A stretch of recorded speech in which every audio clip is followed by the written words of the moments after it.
Hi guys, आपके काफ़ी सारे कमेंट्स आ रहे हैं कि सर ड्राइंग का पेपर कैसे करना है, क्या होगा नहीं होगा, उसके बारे में कुछ अगर अपडेट है तो बताएं। तो देखिए, नया जो आपका अभी एडिट होकर के जो आपका अभी आया है एग्ज़ाम का गाइडलाइन, उसमें जब आप पॉइंट नंबर 20 पर आएंगे तो यहाँ पे ड्राइंग के जितने भी पेपर उन सब के लिए यहाँ पे पॉइंट 20 यहाँ पे दिया है। चाहे आपका मैकेनिकल ड्राइंग हो, चाहे आपका मशीन ड्राइंग हो, चाहे आपका इलेक्ट्रिकल हो, चाहे आपका सिविल इंजीनियरिंग ड्राइंग हो, चाहे आपका इंजीनियरिंग ग्राफिक्स हो या इंजीनियरिंग ड्राइंग हो, कोई भी सब्जेक्ट का अगर आपका ड्राइंग है, ठीक है, तो यहाँ पे इन्होंने लिखा है ड्राइंग या ग्राफिक्स विषय की परीक्षा में प्रत्येक प्रश्न का उत्तर अलग पृष्ठ से प्रारंभ किया जाए।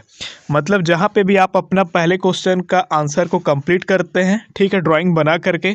नेक्स्ट पेज से आपको क्या करना है कि यहाँ पे जो नेक्स्ट जो आंसर होगा क्वेश्चंस का उसको आपको चालू करना है, उसी पेज से आपको चालू नहीं करना है, जैसा कि यहाँ पे मेंशन किया है, एक नया पेज आपको लेकर के करना है। देखिए आगे लिखता है प्रत्येक पृष्ठ की स्कैनिंग अलग अलग करके एक पीडीएफ बनाकर अपलोड किया जाए। तो आपको हर पेज का अलग से स्कैन करना है, ठीक है, अलग अलग फ़ोटो खींच करके स्कैन करना है और पीडीएफ बनाना है और आपको उस पीडीएफ को अपलोड करना है जहाँ पे भी आपके कॉलेज का जो भी आपका ईमेल आईडी होगा या व्हाट्सअप नंबर होगा, जहाँ पे भी आपको बोला जाएगा। अब यहाँ पे भी सेम कंडीशन लिख दिया कि पीडीएफ का जो साइज होगा वो मैक्सिमम 20 MB होगा, यानी 20 से 19 MB हो जाएगा, लेकिन 20 से 21 MB आपका नहीं होना चाहिए। पेजों की संख्या भी यहाँ पे निर्धारित कर दिया है कि भैया आपका 42 पेज होना चाहिए, 40 पेज आपका टोटल ड्राइंग कॉपी का जो भी आप यहाँ पे लिखेंगे आंसर शीट वो होना चाहिए, और 2 पेज आपका फंडामेंटल, जिसमें एक में आपका सेल्फी रहेगा और एक में आपका बेसिक डिटेल रहेगा।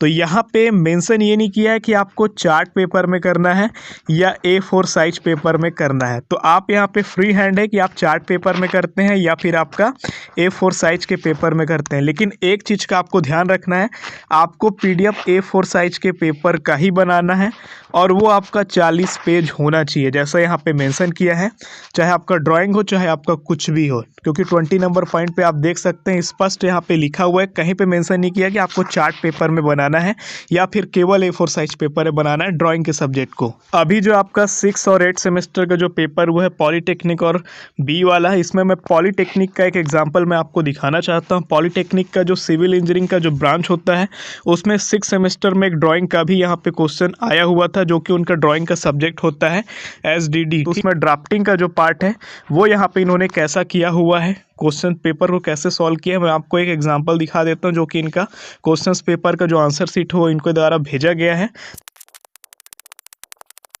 तो इन्होंने यहाँ पे क्या किया कि जिनका आंसर इन्होंने A4 साइज के पेपर है, बाकी का जो आंसर दिया है उसी पेपर में यहाँ पे इन्होंने क्या किया है, ड्राइंग शीट को कन्वर्ट किया है, ड्राइंग शीट को यहाँ पे बनाया है। तो ये ड्राफ्टिंग का उनका क्वेश्चंस का आंसर है, ये आपका प्लान है पर्टिकुलर इसका, और ये आपका क्या है, एलिवेशन है। तो आप यहाँ पे देख सकते हैं बेस प्लेट के लिए यहाँ पे इन्होंने क्वेश्चंस को सॉल्व किया हुआ है। आप यहाँ पे अच्छे से देखिए, ड्राफ्टिंग में आपका यहाँ पे मेंशन भी किया है, फिगर आपको बनाना है, ड्राफ्टिंग करना है आपको टॉप प्लान का और एलिवेशन का, ठीक है, गजेट बेस प्लेट के लिए। बट फिर भी आज यहाँ पे मॉक टेस्ट आपका होने वाला है कॉलेज से, तो आप एक बार इसको अच्छे से 100% श्योर कर लीजिएगा कि ड्राइंग का पेपर को आप अच्छे से कैसे करना है। कल आपके बहुत सारे ऐसे कमेंट आए कि सर यहाँ पे मॉक टेस्ट देना अनिवार्य है क्या, या अगर नहीं देंगे तो क्या होगा। तो एक बार मैं आपको बता देता हूँ मॉक टेस्ट देना अनिवार्य है या नहीं है। ऐसे में यहाँ पे कोई भी आर्टिकल ने मेंशन नहीं किया कि हर छात्र को वहाँ पे कंपलसरी बैठना है, ठीक है। लेकिन हाँ, यहाँ पे साफ साफ ये मेंशन किया है कि जिस दिन मॉक टेस्ट हो रहा है, मान लीजिए आज का जो आपका पेपर होना है, तो आज शाम 5 बजे तक यूनिवर्सिटी को आपका कॉलेज जो भी होगा वो आपके कॉलेज क्या करेगा, रिपोर्ट दे देगा कि इतने बच्चों को हमने मॉक टेस्ट कराया,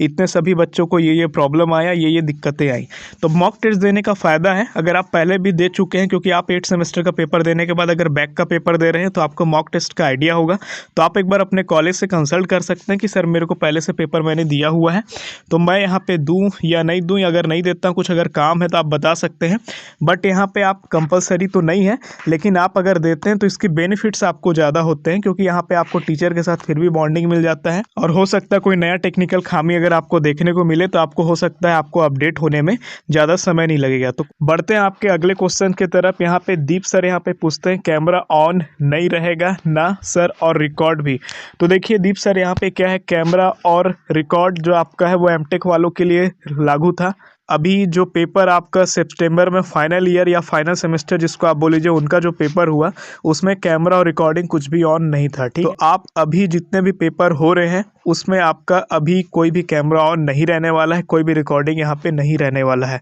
हालांकि एक मीडिया आर्टिकल में बताया गया था कि CSB2 एक सॉफ्टवेयर डेवलप कर रहा है जिससे आपकी मॉनिटरिंग किया जा सकता है। यहाँ पे क्वेश्चन अंजलि जी ने पूछा हुआ, इन्होंने पूछा है सर मॉक टेस्ट बैकलॉग वालों को भी होगा क्या? जी हाँ, यहाँ पे रेगुलर और बैकलॉग दोनों का यहाँ पे मॉक टेस्ट होना है। जिनका भी पेपर अभी आपका, मैंने कल आपको बताया था, जो आपको डेट मेंशन किया था, ठीक है, कि आपका 11 जनवरी से लेकर के आपका फरवरी के 7 तारीख तक जिनका पेपर है उन सभी का यहाँ पे मॉक टेस्ट होना है। आज के डेट का 4 तारीख का, उसके बाद का जो आपका है वो आप देखे थे शुक्रवार को उनका नेक्स्ट जो मॉक टेस्ट है, मॉक टेस्ट वो उनका होना है। तो चाहे रेगुलर हो चाहे बैकलॉग हो, जिनका भी पेपर अभी है, जिन्होंने एग्जामिनेशन फॉर्म फिल किया है, उन सभी को यहाँ पे मॉक टेस्ट देना जरूरी है। आप एक बार दे दीजिएगा क्योंकि आपको यहाँ पे गाइडेंस मिल जाएगा कि आपको कैसे अपना PDF बनाना है, कैसे क्या क्या करना है। अब यहाँ पे एक और क्वेश्चन केतन सर का लेते हैं, गेट से भी कोई कॉपी करेगा तो सबका आंसर तो सेम ही होगा। और एक गेट का क्वेश्चन यहाँ पे इन्होंने भी मेंशन किया है प्रतीक सर ने, अगर आंसर गेट से सेम होगा तो चीटिंग कहा जाएगा। तो देखिए गेट एकेडमी क्या है कि बुक का जो वर्जन होता है, थ्योरी पूरा 100 to 100% आपको वही मिलेगा जो बुक में आपको प्रेफरेंस आपको मिलता है। न्यूमेरिकल का जो क्वेश्चन है वो गेट में आपको थोड़ा मोड़ा अलग मिलेगा क्योंकि उसका पैटर्न थोड़ा अलग रहता है, बुक के पैटर्न में अलग रहता है।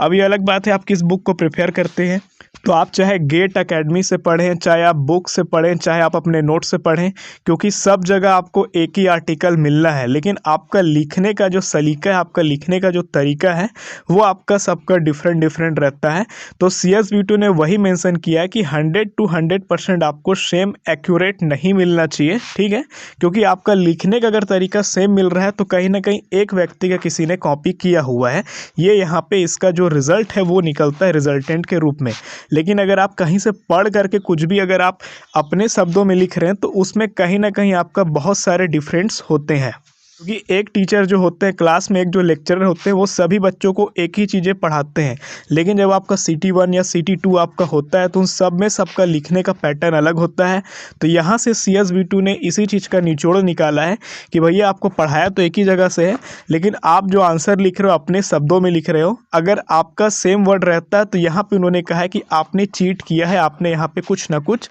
ऐसा किया है। तो ये मैं आपको वहाँ पर बता रहा था जो आर्टिकल में उन्होंने मैंसन किया है। बाकी आप 8 सेमेस्टर वालों से कंफर्म कर सकते हैं, कांटेक्ट कर सकते हैं कि उनका पेपर कैसा गया, या बहुत सारे भाई लोग जो बैक का पेपर जो दे रहे होंगे, ठीक है, वो भी अपना एक्सपीरियंस इस वीडियो के कमेंट सेक्शन में शेयर कर सकते हैं कि उनका पेपर किस तरह से, उन्होंने क्या सेम लिखा था या सबके बहुत सारे लोगों के आंसर सेम हो गए थे तो उस पर क्या हुआ था नहीं हुआ था। तो आप अच्छे से यहाँ पे बता सकते हैं। जो अपडेट आया हुआ था गाइडलाइन है मैंने आपको बताया, बट इतना आप टेंशन मत लीजिए, जो भी होता है अच्छा होता है। लेकिन हाँ, आप अपने शब्दों में लिखिएगा तो कोई दिक्कत आपको नहीं होगा, क्योंकि यहाँ पे दिक्कत होना मतलब आपका क्वेश्चंस का जो आंसर सीट है वो चेक ना होना, और वो चेक अगर नहीं होता है तो आपका क्या होता है, आंसर का जो रिजल्ट होता है, जो आपका मार्क शीट होता है, रिजल्ट होता है, वो रुक जाता है। इसीलिए यहाँ पे मेंशन किया है कि आपको क्या है 100 to 100% आपको सेम नहीं मिलना चाहिए, किसी भी आंसर सीट को 100 to 100% सेम नहीं होना चाहिए। वीडियो अगर आपको थोड़ी सी भी नॉलेजेबल लगी हो तो वीडियो को लाइक, चैनल पर नए हैं तो सब्सक्राइब, और अगर आप हमसे जुड़ना चाहते हैं तो इंस्टाग्राम में आपका स्वागत है। मिलते हैं किसी नए वीडियो में, तब तक के लिए आप अपना ख्याल रखें। तब तक जय हिंद, जय भारत।